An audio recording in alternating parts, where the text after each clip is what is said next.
Welcome to Not Factory Approved.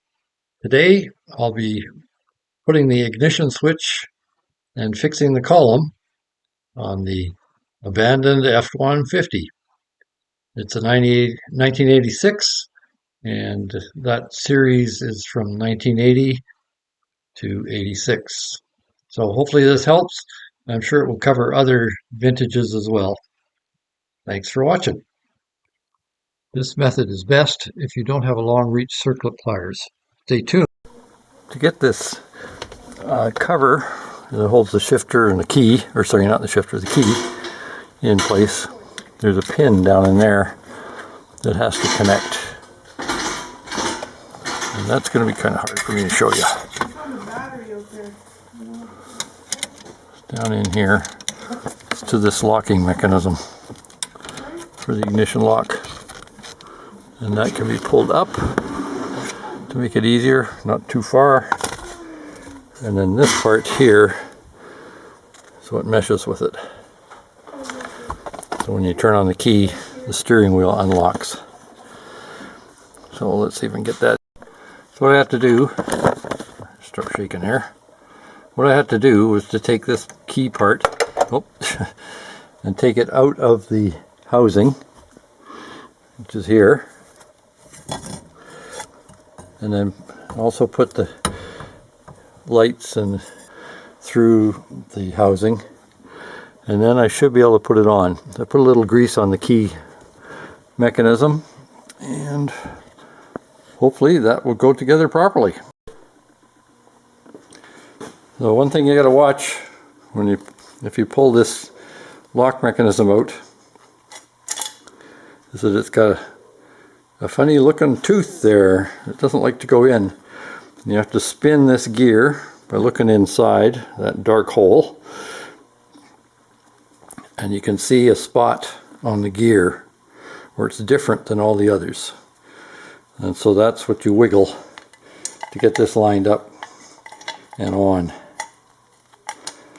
So you can see there, it shows a little better. Try this. Down inside that rectangular hole. Let's get a flashlight. Usually beginner figuring out method number 3 works, and that was no exception. So what I did was I put the lock track for the steering wheel lock into there, got it to match up with the gear inside the bore.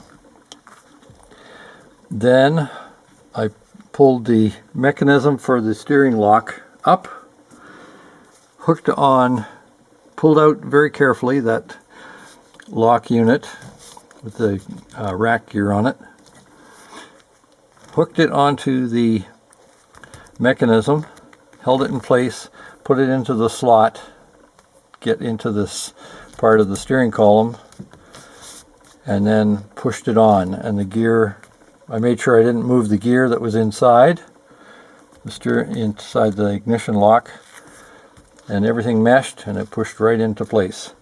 Dropped on, no gap anymore. So now I'll put the screws in it before anything shifts. I'll put the ignition switch in. This is the locking pin, and the hole for the locking pin is down underneath here. You can see it.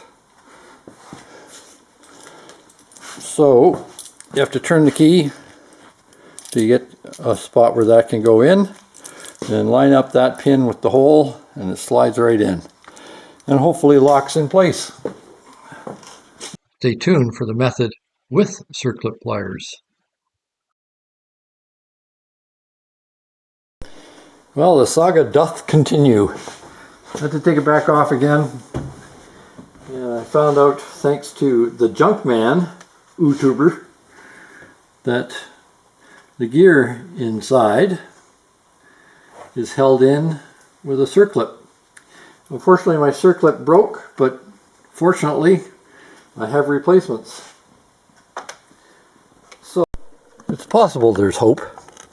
I think I might have it. So I've set up the gear, you can see in there, See, there's a main piece standing up.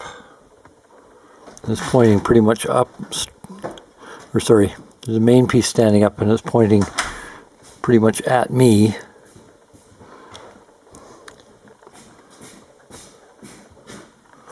See if I can get in there yet. There. Yep, there's a tab there. And the reason I think I got it, because when I put this screwdriver in, it's easy, you just got to find the right spot. There we go. When I turn it at the bottom, it springs and comes, I can feel tension and then it comes back by itself.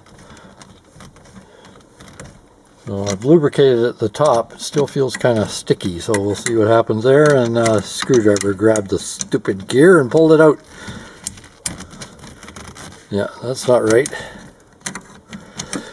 Oh, here we go again. The only way I can find to get it out is I take these needle nose pliers, stick them in there, and expand the jaws and pull it out. So now let's see. Get that in the right position. This time I'm going to be more careful. Nope. Not there yet. Okay, one more.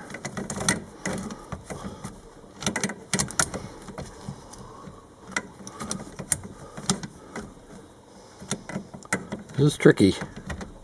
I'll give it that much. Okay, you gotta put the camera down. I'm not getting anywhere one-handed.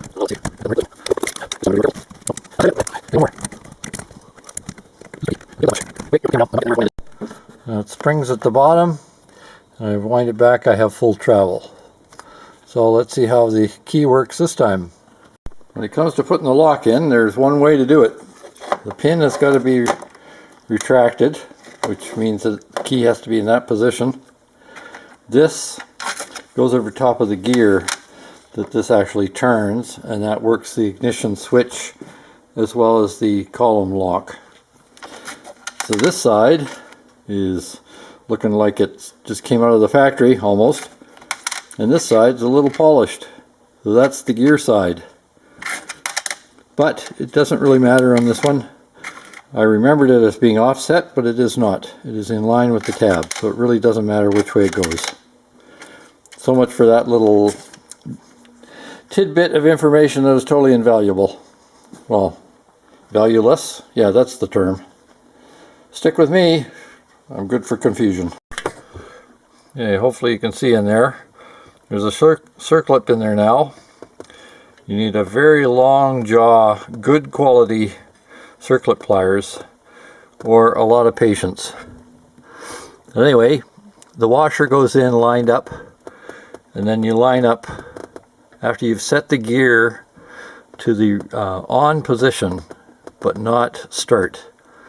So in other words, you should be able to turn it through full range, and it should end up with some spring at the end. So you do the start position, it comes back. That's where the gear has to slide through that groove. It's in there, right towards the bottom of the image. You can see a channel in the barrel, and then you see a little tab on the washer. So that's where the gear goes, a little bit to the clockwise position. It has to have full range with the spring against the key for the start position. And so I've set that all up. I'll put the barrel in, the lock barrel, and then we'll see if it works properly and has full range.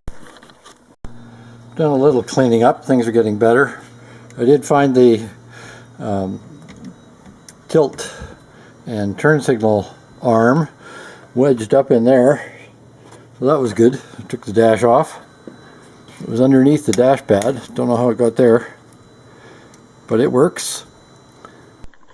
That's it, reassembled. Leather wrapped steering wheel, luxury. Cruise, etc.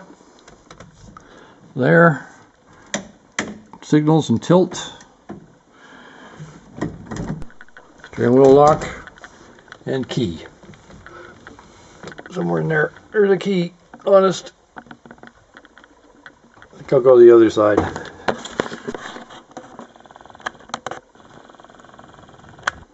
And key switch.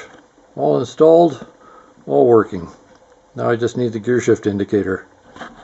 Please don't forget to like, share, subscribe, or even notify, or any of the above, or all of the above. Thank you.